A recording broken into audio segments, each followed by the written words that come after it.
الهداية والتقى ونر طريقي كي أراه يطيب طيب الحياة. بسم الله الرحمن الرحيم. السلام عليكم ورحمة الله وبركاته. الحمد لله على إحسانه والشكر له على توفيقه وامتنانه. أشهد أن لا إله إلا الله تعظيما لشأنه وأشهد أن محمدا عبده ورسوله الداعي إلى رضوانه. صلاة الله وسلام ربي على هذا النبي الكريم وعلى آله وأصحابه ومن تبعهم بإحسان إلى يوم الدين. Amma ba'd.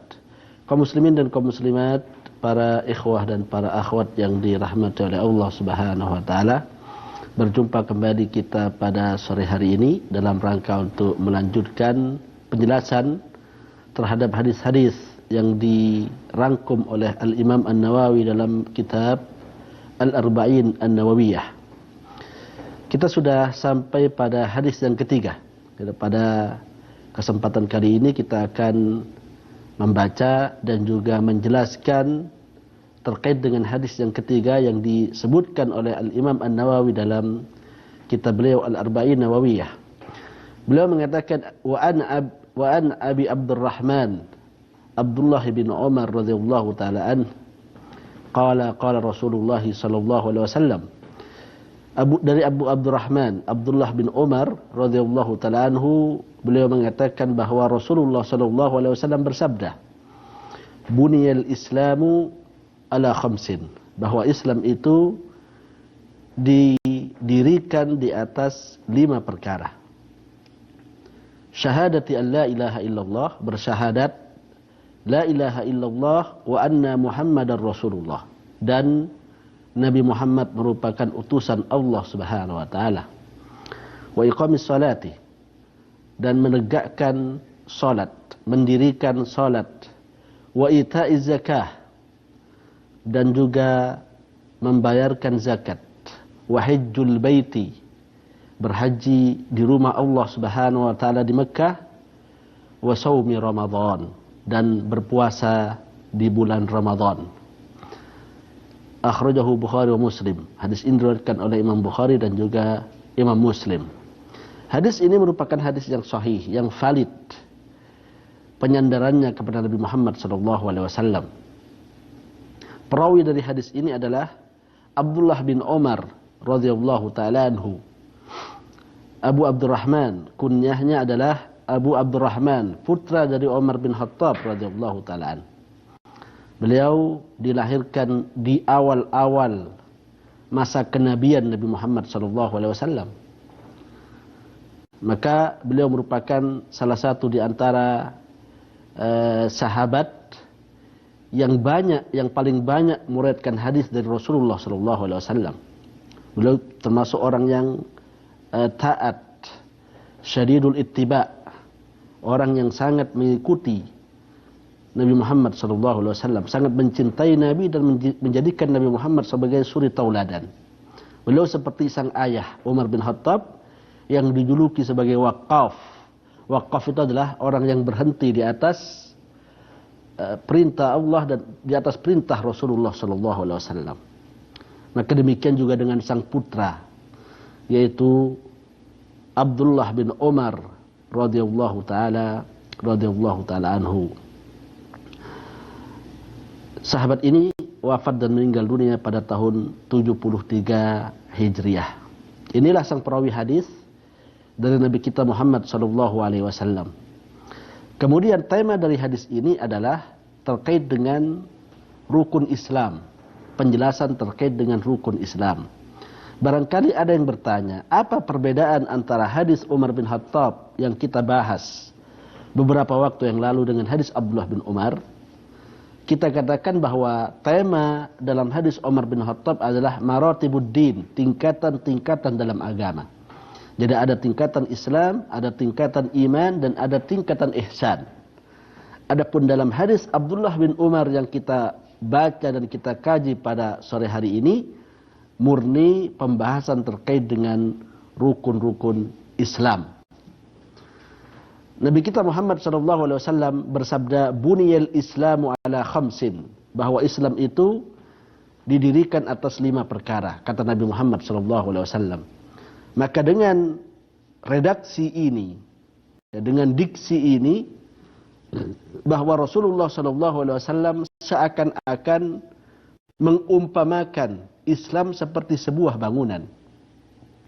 Kita tahu bahwa bangunan itu ada pondasinya, ada pilar-pilarnya, ya, ada rukun-rukunnya. Yang mana apabila rukun-rukun ini tegak dengan bagus, dengan sempurna, dengan kuat, maka bangunan itu juga akan tegak dengan kokoh, dengan kuat dan dengan sempurna, dan bisa ditempati dengan nyaman dan layak. Namun apabila pilar dari bangunan tersebut rapuh, ya, kemudian tidak kuat dan lemah, maka tentu dapat merobohkan bangunan tersebut dan dapat merusaknya. Maka demikian juga dengan Islam. Rasulullah SAW menjelaskan tentang pilar-pilar Islam, rukun-rukun Islam dalam hadis ini. Ada 5 yang disebutkan oleh Nabi kita Muhammad SAW. Maka seakan-akan Nabi kita Muhammad SAW mengatakan bahwa apabila 5 pilar ini ditegakkan dengan baik, ditegakkan dengan sempurna, maka bangunan Islam akan tegak dan akan berdiri dengan baik. Namun apabila 5 pilar ini dilalaikan, dikerjakan dengan main-main, bahkan mungkin ditinggalkan, maka berpotensi untuk merusak bangunan itu. Jadi ketika satu pilar ditinggalkan, maka tentu potensi untuk rusak besar. Ketika ada 2 pilar yang ditinggalkan, maka begitu seterusnya. Ya. Oleh karena itu sangat penting bagi kita untuk memperhatikan pilar-pilar ini. Dan pilar-pilar ini ada pilar yang sangat urgen. Apabila seseorang tidak melakukannya dan tidak mengerjakannya, maka rumah tidak akan tegak dan tidak ada bangun, dan tidak akan terbangun. Dan juga ada pilar-pilar yang apabila kita tinggalkan, bangunan itu akan rusak. Ya. Dan jikalau lebih banyak lagi pilar-pilar itu tidak kita kerjakan dan tidak kita lakukan, maka tentunya bangunan keislaman itu akan roboh sebagaimana robohnya bangunan yang pilarnya sudah rapuh dan sudah rusak. Maka inilah faidah dari sabda Rasulullah SAW, buniyal Islamu ala 5, bahwa Islam itu ditegakkan atas 5 rukun atau 5 perkara. Kalimat Islam dalam hadis ini, kata para ulama kita, memiliki 2 makna. Ya, kalimat Islam memiliki 2 makna. Yang pertama adalah al-Islamul am, Islam secara umum, yaitu Islam yang dibawa oleh para nabi dan para rasul seluruhnya, sejak zaman Nabi Adam sampai dengan Nabi kita Muhammad SAW yang terakhir kali. Dan ini bisa kita dapatkan dari Al-Quran. Huwallazi sammakumul muslimina min qablu wa fi hadha, katanya. Allah mengatakan bahwa Allah lah yang menjadikan kalian, yang memberikan nama kalian muslim, yang memberikan predikat kalian muslim, ya, sebelum ini dan ketika zaman ini, yaitu zaman diutusnya Nabi Muhammad SAW. Dan Allah Subhanahu wa taala juga berfirman terkait dengan Nabi Ibrahim alaihissalam, "Ma kana Ibrahimu yahudiyan wala nasraniyan walakin hanifan muslima." Bahwa Ibrahim itu bukan Yahudi dan bukan Nasrani, tapi orang yang lurus tegak di atas tauhid dan seorang yang muslim.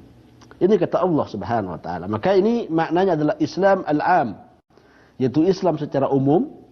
Dan kata para ulama kita, definisi yang disebutkan para ulama kita tentang Islam, al-istislamu ilallahi bit-tauhid wa inqiyadu lahu bit-ta'ah wal bara'atu minasyirki wa ahlih, yaitu kita pasrah kepada Allah Subhanahu wa taala dengan tauhid, tunduk kepadanya dengan ketaatan, dan juga berlepas diri dari kesyirikan dan dari orang-orang syirik. Makna ini kata para ulama kita bisa dimasukkan ke dalam Islam yang bermakna am ini. Ya.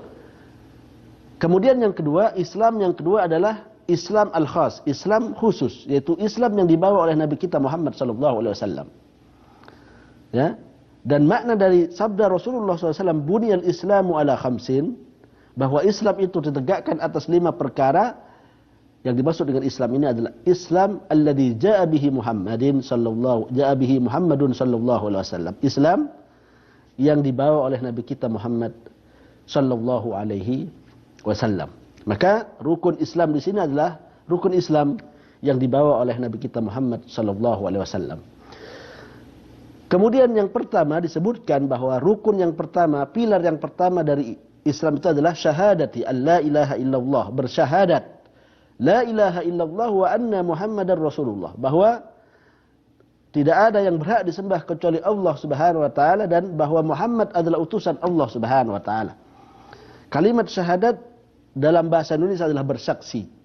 Ya, bersaksi. Di dalam bahasa Arab, kalimat syahadat memiliki beberapa makna.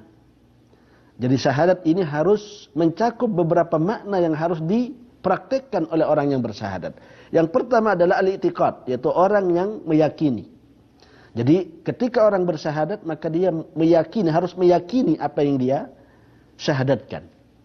Kemudian yang kedua al-ilm, yaitu mengetahui tentang apa yang dia syahadatkan.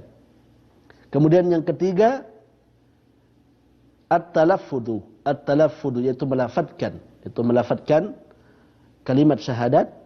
Dan yang keempat adalah al-i'lamu bihi, yaitu dia mengucapkan kalimat ini di hadapan orang lain. Maka syahadat yang sempurna ya apabila mencakup hal-hal yang kita sebutkan tadi itu, yaitu dia mengimani, meyakini apa yang dia ucapkan, kemudian setelah itu dia mengilmuinya dan juga mengucapkannya serta menginformasikannya kepada orang lain. Syahadat yang pertama adalah la ilaha illallah wa anna Muhammadar Rasulullah, bahwa tidak ada yang berhak kecuali disembah kecuali Allah Subhanahu wa taala. Persaksian bahwa seorang muslim tidak menyembah kecuali Allah Subhanahu wa taala. La ilaha illallah mengandung 2 syarat ya, 2 rukun. Rukun yang pertama adalah an-nafi dan rukun yang kedua adalah al-itsbat. La ilaha ini adalah an-nafi, tidak ada yang berhak disembah illallah kecuali Allah Subhanahu wa taala. Dan ini merupakan makna yang dibawa oleh firman Allah Subhanahu wa taala, dzalika bi anna Allaha huwal haqqu wa anna ma yad'una min dunihi al-batil. Dan hal itu disebabkan karena Allah adalah Tuhan yang berhak disembah dan semua yang disembah selain Allah Subhanahu wa taala adalah Tuhan yang batil. Kemudian yang kedua, syahadat Muhammadur Rasulullah, bahwa kita meyakini Nabi Muhammad sallallahu alaihi wasallam adalah utusan Allah Subhanahu wa taala. Beliau adalah orang yang diberikan wahyu oleh Allah Subhanahu wa taala.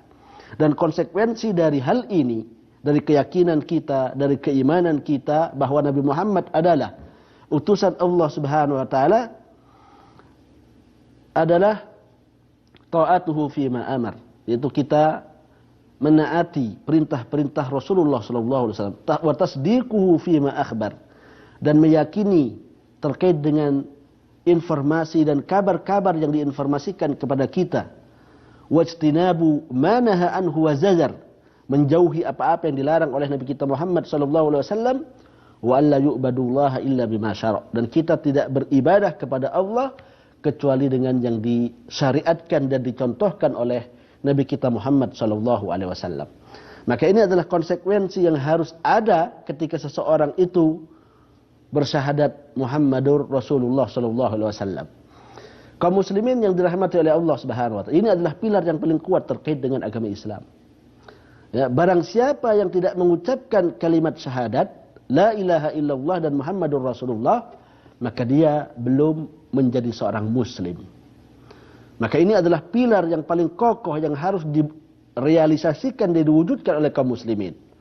Ya, apabila dia tidak lakukan ini, maka dia belum masuk ke dalam agama Islam dan semua pilar-pilar yang lainnya belum tegak tentunya. Karena seseorang apabila beribadah kepada Allah Subhanahu wa taala dan dia belum masuk ke dalam Islam, tentu ibadahnya tidak diterima oleh Allah Subhanahu wa taala. Kemudian pilar yang kedua, kata Rasulullah sallallahu alaihi wasallam, adalah iqamis shalah, menegakkan salat. Dan pilar ini tentunya dikuatkan oleh firman Allah Subhanahu wa taala. Jadi Allah Subhanahu wa taala memerintahkan kepada kita untuk menegakkan salat. Aqimus salata wa atuz zakata. Tegakkan salat dan bayarlah zakat, kata Allah Subhanahu wa taala, sebagaimana yang disebutkan dalam Al-Qur'an dalam banyak ayat-ayatnya. Maka pilar yang kedua adalah menegakkan salat. Dan Allah atau Rasulullah SAW menggunakan redaksi iqamus salah, yang artinya menegakkan atau mendirikan salat, kata para ulama kita, karena ada makna-makna tertentu yang diinginkan. Ya. Karena salat tentunya memiliki hal-hal yang harus diperhatikan. Kata para ulama kita, yang harus diperhatikan dalam salat ada beberapa hal. Yang pertama adalah dalam hal waktunya. Maka wajib bagi seorang muslim untuk menegakkan salat sesuai dengan waktu yang telah ditetapkan oleh Allah Subhanahu wa taala. Inna salata kanat 'alal mu'minina kitaban mawquta. Bahwa salat itu disyariatkan oleh Allah Subhanahu wa taala sesuai dengan waktu yang ditetapkan. Kemudian yang kedua adalah menegakkan salat sesuai dengan rukun-rukunnya. Sesuai yang dicontohkan oleh Rasulullah SAW. Ada rukun-rukun yang diajarkan oleh Rasulullah SAW. Ada kewajiban-kewajiban dalam salat. Kemudian ada khusyuk ketika kita salat. Maka ini wajib untuk ditegakkan. Sehingga kemudian apabila kita tegakkan ini, salat kita menjadi ibadah yang sempurna di hadapan Allah Subhanahu wa taala.